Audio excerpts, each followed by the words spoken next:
Ah, said Queen Bee, I do not work, but I lay the eggs, and so I am called the Queen Bee, for all the little eggs are my subjects and all around me do everything they can to help me and to wait on me. When I tell you how many eggs a day I lay during the time when I feel in the mood for laying, you will be surprised. The number amounts to from 2 to 3,000 eggs. You see, Buzz, I don't like to do anything that is small. I don't care about doing little bits of work. I like to do a lot. That is why I'm a queen. I am an important creature, and not just like all the rest, and I am waited on by my helpers who digest the food, the pollen which I eat. I am fed royal jelly, a most deliciously sweet food made only and served only to a queen bee who has been brought up in the queen's royal chambers, or in the queen bee cell, as it is usually known. My workers have better eyesight than I have, and so they go in search of the honey. During the summer I go from one cell to another laying my eggs. But I never leave the hive, though I may live to be several years old. Sometimes it is true I go off upon a flight with my mate or with a swarm of bees, but Queen Bee is a homebody. Dear little ladybugs, gather around me, said Ladybug, for I am going to give a lecture. It will be a free lecture, and pray, ladybugs, do not think that on that account it will be poor. Too many folks have the idea that nothing is good that is free. They don't bother to find out how many nice things are free, and they don't stop to think about them. Take birds and their concerts, quite free. And lovely wild flowers, quite free. And the woods and lakes and rivers and ponds, practically all of them free. And many free concerts and oh, so many things that if I go on talking about them I will never have time for my lecture. So I shall begin my lecture if all the ladybugs are ready, and if the ladybug who has charge of this hall, for I must call this place where I am lecturing a hall, will kindly bring me an acorn filled with water I shall be much obliged. Lecturers should always have such things by them, and oh yes, a light and a pointer to point to my maps and my pictures. But on second thought they won't be necessary for I have no maps and no pictures. Well, then, are we all ready? A little ladybug came hurrying up with the acorn filled with water and said in a low tone, if you want any more I'll bring it in to you. Thanks, said the ladybug, who was about to lecture. Now, friends, she began, Mrs. President, Lady Chairman, I greet you. There was no Mrs. President and no Lady Chairman, but that didn't make any difference. I have something very fine to tell you. Something very fine upon a subject which strikes close to the heart of all of us. Ladybug, the lecturer, placed one of her legs in the direction of her heart and looked very fine indeed doing so. In a moment or two she went on. I have heard, and it is quite true, that we have all been paid a very great compliment. We have been paid one of the greatest of compliments. It has been both expensive and a bit difficult to get to Europe of late, especially has it been too expensive, and I don't believe any of the ladybugs have enough money in the ladybugs bank to use that to go to Europe. It's a fine bank and it is nice to go to a bank where ladies are especially looked after and all of that. But we haven't enough money in the bank. Dear me, no, not nearly enough. However, those of our family who were chosen to go weren't asked how much money they had at all. They weren't even asked if they had any money. They weren't even asked if they would pay for their laundry and their own food. They were just invited to go and were told the work they would do would be enough thanks for the opportunity they were having to travel. Yes, said Ladybug, many ladybugs have been shipped to France to destroy bad insects. Of course, I'm not sure whether the ladybugs can talk French or not, but they can work anyway and make the whole ladybug world proud of them. But I think it would be interesting if we all studied a little French so that we would be able to say how do you do and goodbye and pleased to meet you in French, in case we're called upon next. And my lecture is not only free. It is quite true. Ah, said all the ladybugs when they had finished cheering the speaker, we will all study a little French and be ready. Ah, what an honor for the ladybugs of this land. Gorgeous, said Ladybug, the lecturer. We are mad, Mother Ocean, said some of the waves. We've never been given a fair chance. We've always been here, your children, we've had to do just as you said. We've been allowed to play when you've been perfectly willing we should play and when you've been willing to ask the wind to play with us. But we've had to do as you and the wind said. And we've had to sleep when you've told us to. It's not fair. Just because we're only some of the drops of water which belong to you we haven't any say of our own. What is it you would like to do? Asked Mother Ocean in her deep, great voice. We'd like to see more of the world, they said. We'd like to go traveling. We'd like to see what the cities and forests are like. We'd like to see some other creatures beside fishes and people swimming in us. We're tired of an ocean life. We want to live on the land. We want to do great things. What do we do? Hear that ever amounts to anything? So you'd like to see the world? Asked Mother Ocean. Well, waves, go forth. I won't stop you. And may you come back to me with stories of adventures. When the waves were told they could leave Mother Ocean, they weren't so happy as they had expected to be.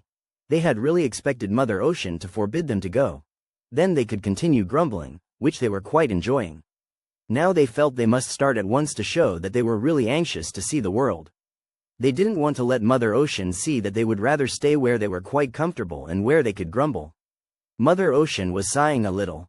I'm sorry to see you go, she said. It's the first time any of my children or grandchildren have wanted to leave me. The waves didn't look at Mother Ocean. Instead, they pulled their beautiful white caps down over their heads and shed a saltwater tear or two. Then they picked up their shell suitcases from Mother Ocean's ground floor, packed in their seaweed nighties and their best sea green suits and sea blue party dresses, and were off. They ran over the beach and rudely went right over the feet of some people who were sitting down on the beach reading books. Then they scrambled on, stumbled and scrambled on a little farther. Oh dear, said one of the waves, oh dear, the sun makes me feel so dizzy. And I feel so hot and dry, said another. Oh dear, I must weep, but not even any salt tears would come to the waves' dry eyes. Are you ready to have adventures? Asked a little creature who suddenly came up to the waves. He looked like a little brownie and he seemed quite amused at meeting the waves. I've heard you wanted to see the world and to do great things, he continued. They wanted to tell him he would look far better in a cool green suit than in his warm-looking brown one. But suddenly they realized that they could only speak the language of the ocean and that he couldn't understand them, though they could understand him, for they had so often heard people speak. I don't know what you're trying to say, he grinned, but I suppose you mean to say, yes, as I've been told you've come to see the world. Well, first we shall take a trip through some forests. They tried to follow the brownie, and found it was very hard work. He led them along so fast, and they couldn't make him understand that they'd like a drink of water and a cooling bath. Pretty soon they found themselves in some very dark forests. All around them were strange birds calling to each other and singing songs about juicy worms. The waves trembled, for they thought the birds might sing soon about juicy waves, and then might swallow them down. And they saw strange animals, rabbits and woodchucks and squirrels, all quite small but very terrifying to the waves. They saw some little red lizards and small snakes which wriggled along and which didn't seem in the least friendly like fishes. After they had passed through the forests and had been frightened almost out of their wits, the brownie hurried them along to the edge of a city and then right into the city. The waves begged the brownie to take them back to the ocean, for they said they had had adventures enough. And the night they got back, Mother Ocean gave a great ball. The wind came and danced and sang, the waves all danced, the seashells laughed and sang, and through it all Mother Ocean kept smiling and singing to herself. Away from home. They wanted to roam, away from the ocean deep. And I did not say, no. But I let them go, though many salt tears did I weep. But now they are home. They no longer will roam, away from the ocean deep. And they will say, no, if I suggest that they go, so now I can sing and not weep. And ever since that day none of the waves have ever wanted to leave there. Mother Ocean to adventure over the earth. Somehow, said the yarrow weed, I have been left here and only a little of the hay is left. It has all been cut down to feed to the animals. The animals don't like to eat me. They say I am so bitter. Ah, poor me, I cannot help it if I am bitter. Do not be so sad, said old hay. It isn't so wonderful to be eaten. Aren't you happier above the earth, having the sun look down upon you and the wind rustle by you, than to be inside a cow or a horse or a sheep? The farmer does not like you because you take up the room which might be used by some grass which would be good for his animals. Yes, I'm like an unwelcome visitor, a guest who isn't welcome. My dear yarrow, said old hay, you mustn't mind it if some creatures don't like you. There will always be some creatures who don't like something or someone. It is a waste of time worrying about it. I won't worry about it any more, said the yarrow weed, but I do wish that I didn't look so ragged and shabby all the time. I am such an ugly gray color. My leaves look old, as though I were very poor. Oh dear, sighed old hay, I no sooner get rid of one worry for you than you think up another. It's all right to wear old things if you want to. I have heard of people who wear their last year's clothes so they can do fine things with their money. But I haven't money, said the yarrow weed. Dear me, said old hay, please cheer up. Of course you haven't money. You're a weed, and as you say, you are a poor and rather unpopular weed. But you mustn't be discouraged, for I've heard you were often used as a charm.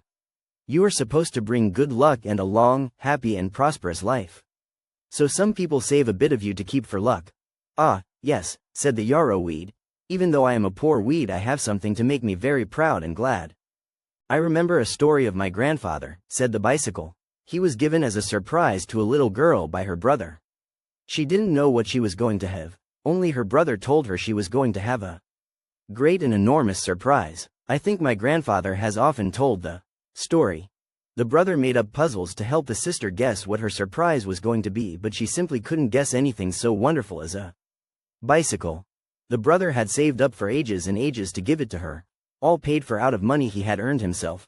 Well, when my grandfather was given to her, he said that the little girl just said, "Oh, brother," and put her arms around her brother's neck, and the tears came to her eyes for very joy of the great, great surprise. I was afraid such days had gone. But at last I was sold, and I find there are lots of bicycles around and that children still do enjoy them. Oh yes, indeed they do, said the second bicycle. Oh, said the first bicycle, I am so joyous. My tires are full of joy and air. My bell rings merrily. Oh, I'm a happy, happy bicycle. Now I don't care if children do love airships and automobiles and all sorts of modern toys, and if they like kites because they fly so high in the air and are so lovely, for they still have room in their hearts for the loyal old bicycle friend. It's a great joy to be a bicycle after all. Of all the trees in the orchard, began Daddy, every spring this old apple tree I am going to tell you about had the most beautiful of blossoms. And when midsummer came, the apples that came out on that tree had, somehow, a better taste than the apples from any other tree. And one day I found out the reason. I thought the hammock, which hung under the apple tree, looked very comfortable, and so I made myself most cozy and happy. It was not long before I dozed off into a nice little nap, and then I heard what the apple tree was saying to the little unripe apples on the boughs.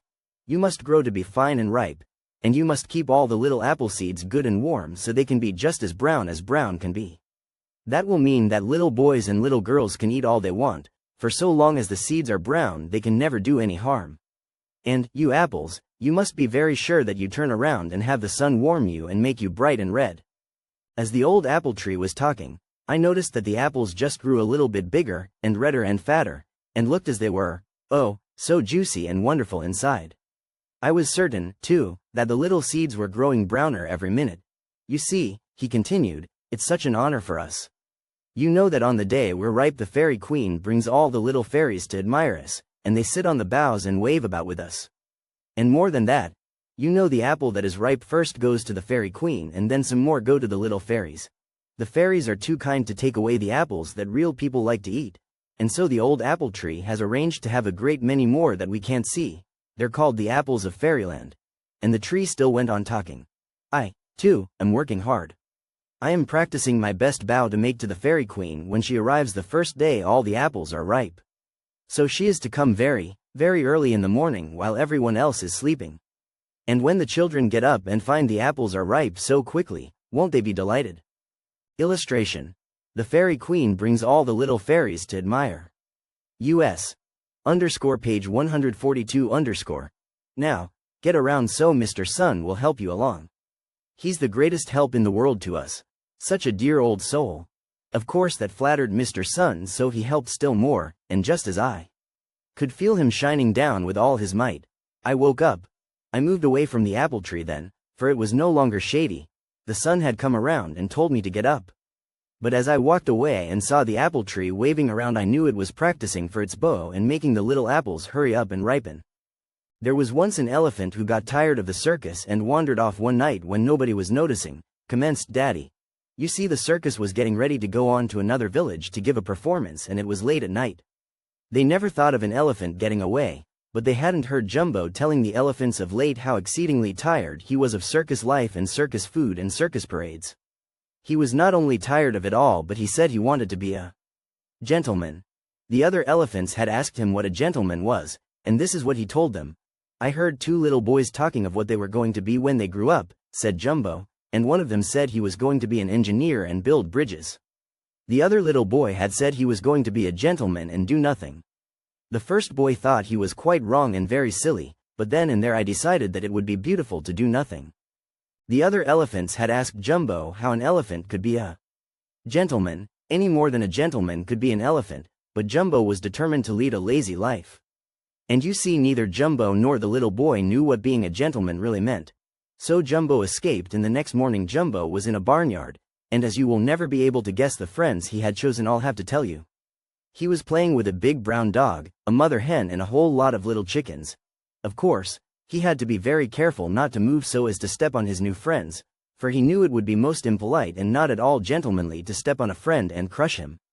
But as he had wanted to stay quiet and do nothing, he was very happy. The hen sat proudly on one of his ears, while the little chickens all sat on his head, and ran races up and down his marvelous trunk. The dog got up on his back and jumped off and on again and again. Meantime, the elephant was sitting down in the barnyard looking very enormous and very much out of place. Soon the little girl, whose name was Betty, and who lived in the house beyond the barnyard, came running out to give her pets their breakfast. At first Betty was somewhat frightened at seeing the big elephant, but then she felt that if the little chickens were so friendly with him, he must certainly be friendly. The elephant stayed some time with the animals of the barnyard and with Betty, but one morning bright and early she found Jumbo with an old ball and bat in his great trunk. He was practicing baseball so he would not be put off the team when he got back to the circus, for he had been planning for some time to return to his first friends. Well, this morning he had decided to leave. For late the night before he had heard the circus he belonged to arriving in the village where Betty lived. "I've had a powerful good time," said Jumbo to Betty, "but I must be off. I haven't done a thing for weeks, and if this is what it means to be a gentleman, I'd rather be an elephant. Which, of course, is very easy for me to be, as I am one, don't you see?" Now Betty didn't understand what the elephant was really saying, but that afternoon when she went to the circus, there she saw Jumbo in the baseball game, and doing all the tricks better than any other elephant. He was so delighted at having something to do again that though Betty missed him, still she was glad he was back where he was happiest. A soft breeze of early summer had been blowing all day. The leaves were looking so fresh and green and having a beautiful time in the warm sunshine. "Well," began Daddy, "I must tell you the story the oak told to the other trees today." The other trees would sometimes sigh, "How nice," or something like that, but for the most part they let the oak tree do all the talking. It was a very young tree, but it looked as if someday it would be a fine big oak with spreading branches and great strong roots which nothing could shake. "I was one day picked up as a little acorn by a small boy," said the tree. "He carried me around in his pocket for days and days. I spent all my time sleeping, for his pocket was very dark and I could not stay awake in it. One day he happened to notice me especially. He wondered why he had been carrying me around for so long, for he himself couldn't think of any reason why he should want me. And then he thought he would plant me, so he put me in the ground and covered me over carefully. He watched to see when I would come up. When first he saw me sprouting above the ground, I thought he would go mad with delight, for he had really been very much worried about me. After having planted me, he was very anxious that I should grow up right away. So he was a very happy little boy when he saw that I was really going to become a tree. Now he comes every day to look at me and has done so ever since I was born. You see, it will make me a fine tree to have the pride of that little boy centered in me. And what is more, it will make him, I think, grow up to be a fine man, brave and strong like his tree, for that is what he calls me. So I feel that we will both help one another, and perhaps some day when he is an old man he will lead some little boy by the hand and will tell him of how he planted me and how he tried to grow up to be strong like his tree, and that will help the little boy, too. We trees can do a lot of good if we want to. Just think how nice it will sound to be called a fine old oak, and when we feel proud of ourselves we can think it is even better that we have helped little boys to be stronger too.